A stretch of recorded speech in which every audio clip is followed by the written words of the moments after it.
বন্ধুরা, তোমরা কেমন আছো? আশা করি নিশ্চয়ই তোমরা ভালো আছো। আজ আমি পাল বংশের প্রতিষ্ঠাতা গোপালের সম্বন্ধে আলোচনা করব এবং যে অরাজক পরিস্থিতিতে তিনি পাল বংশের প্রতিষ্ঠা করেছিলেন তাই নিয়ে বলবো। আমরা জানি যে শশাঙ্কের মৃত্যুর পরবর্তী 100 বৎসর ধরে বাংলাদেশে বিশৃঙ্খলা চলছিল। ফলে ওই অঞ্চলে সেই সময় বহু ক্ষুদ্র ক্ষুদ্র রাজ্যের সৃষ্টি হয়।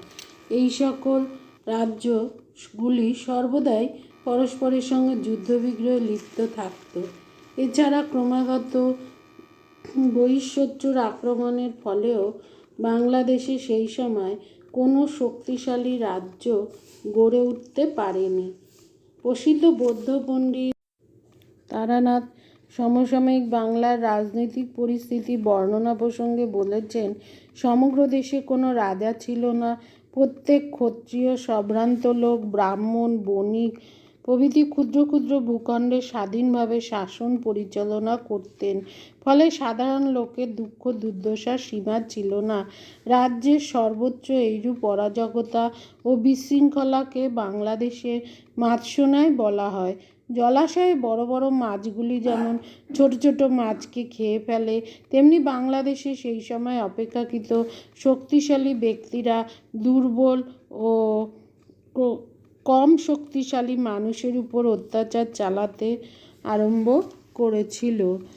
মনুষ্য সমাজে যখন প্রবলকে ব্যক্তিরা দুর্বলকে পীড়ন করে তাকে মাৎস্যন্যায় বলা হয়। এই রকম সেই সময় বড় বড় ব্যক্তিরা তারা দুর্বলদের পীড়ন করতে থাকে দেখে এই যুগকে মাৎস্যন্যায়ের যুগ বলা হয়। এই সঙ্গে বৈদেশিক আক্রমণের ফলে বাংলার জনজীবনে বিপর্যয় নেমে আসে। এদিকে ব্রাহ্মণ, ক্ষত্রিয়, বৈশ্য যে যেখানে সম্ভব নিজ নিজ অধিকার স্থাপন করে। এ যুগে বাংলার এমন অর্থনৈতিক দুর্গতি হয় যে সমকালীন কোনো রৌপ্য মুদ্রা এখনও পর্যন্ত কোথাও পাওয়া যায়নি।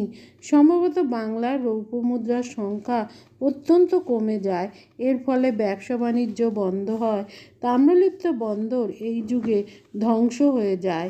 বাংলা বাণিজ্য লক্ষ্মীর প্রসাদ থেকে বঞ্চিত হয়। বাংলার এই সর্বনাশা অবস্থা উপলব্ধি করে বাংলার প্রকৃতিপুঞ্জ বাংলার সিংহাসনে গোপালকে নির্বাচন করে বলে খলিমপুর তাম্রপট্ট লিপি থেকে জানা যায়।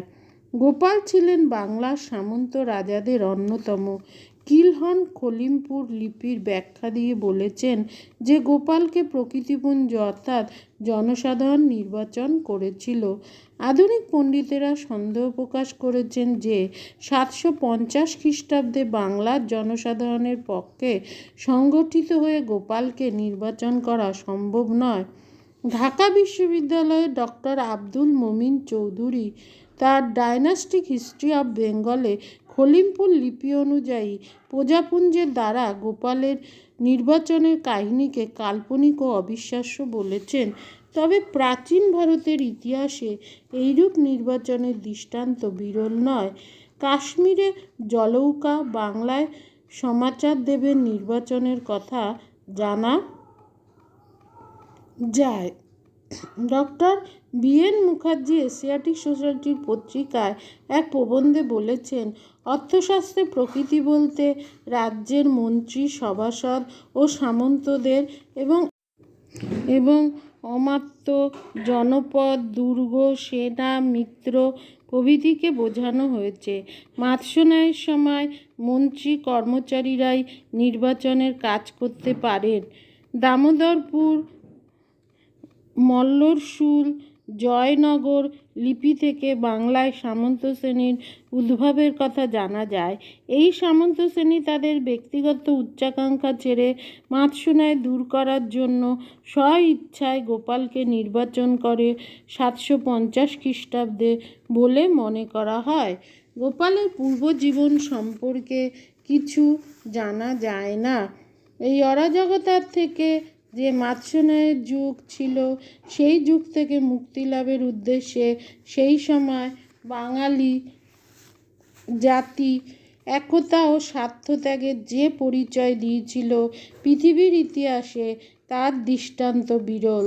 দেশের সকল শ্রেণীর মানুষ ঐক্যবদ্ধ হয়ে প্রমাণ করেছিল যে দেশ রক্ষা নিজ স্বার্থ অপেক্ষা অনেক বড়। বাংলার জনসাধারণ ও নেতৃবর্গ মিলিতভাবে মনে করা হয় গোপাল নামে জনৈক ব্যক্তিকে রাজপদে নির্বাচন করেছিল। এটা আগেই বলা হয়েছে। এইভাবে সমগ্র দেশে শাসন এবং শৃঙ্খলা স্থাপন করে রাজ্যে শান্তি প্রতিষ্ঠার সুযোগ এনে দিয়েছিল গোপাল। গোপালের বংশ পরিচয় সম্পর্কে আমরা কিছু জানতে পারি না, তবে একথা নিশ্চিতভাবে বলা যায় তিনি কোনো রাজবংশে জন্মগ্রহণ করেননি। বাংলার বরেন্দ্র অঞ্চলের এক সাধারণ বৌদ্ধ পরিবারে তার জন্ম হয়। গোপালের পিতা সম্ভবত যুদ্ধ ব্যবসায়ী ছিলেন। গোপাল নিজে একজন বীর যোদ্ধা এবং অন্যান্য নানা গুণের অধিকারী ছিলেন।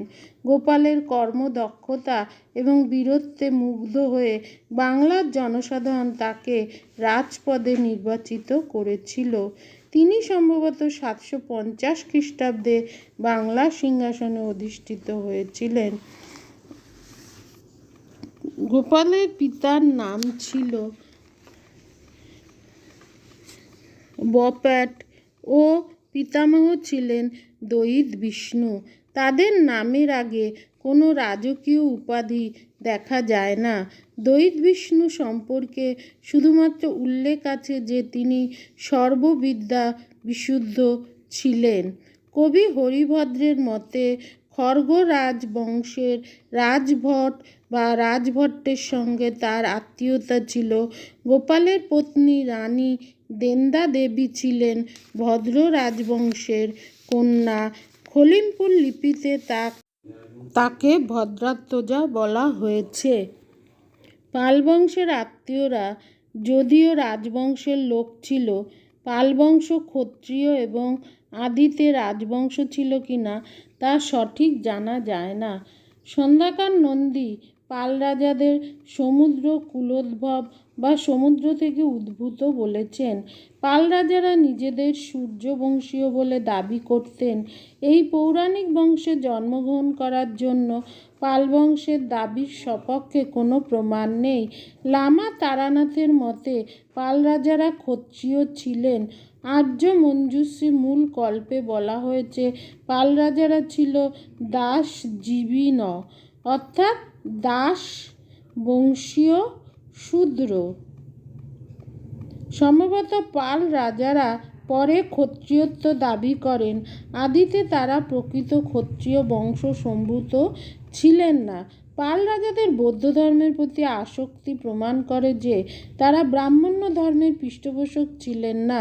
গোপাল সিংহাসনে বসার পর বৌদ্ধ ধর্ম গ্রহণ করেন এবং বৌদ্ধ বংশে তার জন্ম হয় তা সঠিক জানা যায় না।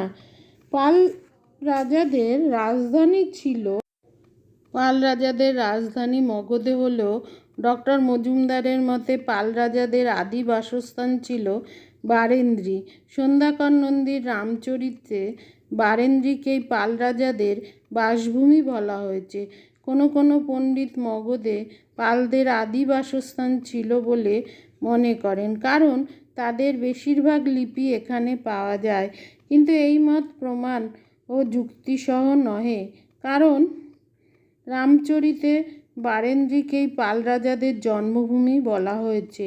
নাগভট্ট প্রতিহারের গোয়ালিয়র লিপিতেও পাল রাজাদের বঙ্গপতি বলা হয়েছে। গোপাল সিংহাসনে বসার পর কিভাবে রাজ্য বিস্তার করেন তা জানা যায় না।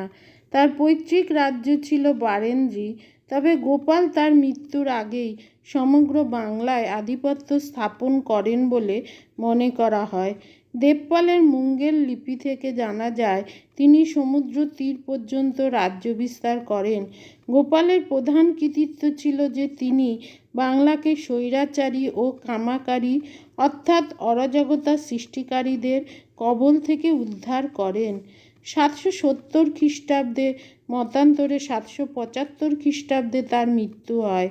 গোপালের বৌদ্ধ ধর্ম অনুরক্তির জন্য তিনি পরম সৌগত বলে খলিমপুর লিপিতে অভিহিত হন। গোপালের সর্বপ্রধান কীর্তি ছিল যে বলা যায় যে রাজ্যের অরাজকতা ও বিশৃঙ্খলার অবসান ঘটিয়ে শান্তি ও শৃঙ্খলা প্রতিষ্ঠা করা। দীর্ঘদিনের প্রচলিত অরাজকতা দমন করতে তাকে অবশ্য যথেষ্ট বেগ পেতে হয়েছিল বলে মনে করা হয়। কেউ কেউ বলেন রাজ্যের শান্তি ও শৃঙ্খলা প্রতিষ্ঠিত করে গোপাল রাজ্য বিস্তারে মনোযোগী হন। মুঙ্গেরে প্রাপ্ত একটি তাম্রশাসন থেকে জানা যায় যে তিনি সমুদ্র পর্যন্ত অর্থাৎ গৌড়ের রাজসীমা সেই পর্যন্ত বিস্তৃত করেছিলেন। অবশ্য এ থেকে গোপালের রাজ্যসীমা সম্পর্কে সুস্পষ্ট ধারণা লাভ করা যায় না। তবে পণ্ডিতদের অনুমান বঙ্গোপসাগরের তীর পর্যন্ত তার রাজ্য বিস্তৃত ছিল। গোপাল ও তার বংশধরগণ বৌদ্ধ ধর্মে বিশ্বাসী ছিলেন বলে মনে করা হয়। বৌদ্ধ পণ্ডিত তারানাথের বর্ণনা থেকে জানা যায় তিনি নালন্দায় একটি বৌদ্ধ বিহার বা মঠ স্থাপন করেন এবং রাজ্যের সর্বত্র বহু শিক্ষাকেন্দ্র প্রতিষ্ঠা করেন। গোপালের নাম অনুসারে তার প্রতিষ্ঠিত রাজবংশ পালবংশ নামে পরিচিতি লাভ করে। আনুমানিক 770 খ্রিস্টাব্দে তার মৃত্যুর পর তার পুত্র ধর্মপাল গৌড় রাজ্যের অধিপতি হন। আজ আসি, দেখা হচ্ছে পরবর্তী ভিডিওতে। চ্যানেলটা অবশ্যই সাবস্ক্রাইব